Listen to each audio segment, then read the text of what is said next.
విష్ణుమూర్తి తల తెగిపడిందనే విషయం తెలుసా? హయగ్రీవుడనే అసురుడు బ్రహ్మకి కఠోరంగా తపస్సు చేసి చావులేని వరాన్ని కోరుకుంటాడు. దానికి బ్రహ్మ మీ అసురులకి వేరే పనే లేదారా, చావులేని వరాన్నివ్వడం కుదరదు అని చెప్పడంతో తనలాంటి వాడు తప్ప హయగ్రీవుడిని ఇంకెవరూ చంపలేరు అనే వరాన్ని కోరుకుంటాడు. అయితే హయగ్రీవుడి లాంటి వాడు మరొకడు లేడు కాబట్టి వరమిచ్చిన ఆ బ్రహ్మ పైన యుద్ధం చేసి వేదాలను దొంగలిస్తాడు.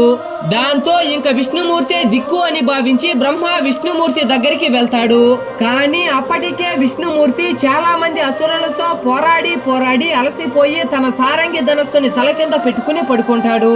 అప్పుడు బ్రహ్మ వంర్య అనే ఒక పురుగుని సృష్టించి ఆ వింటినారిని కురికేయమంటాడు.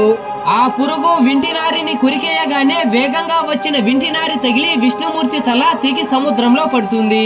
దాంతో విశ్వకర్మ ఒక గుర్రం తలని తెచ్చి విష్ణుమూర్తికి పెడతాడు. అప్పుడు హయగ్రీవుడిలాగే మారిన విష్ణుమూర్తి ఆ అసురుడైన హయగ్రీవుడిని చంపేస్తాడు.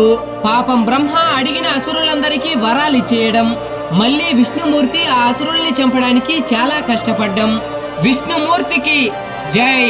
నా పేరు కింద ఉన్న లింక్ ఓపెన్ చేసి పూర్తి వీడియో చూడండి.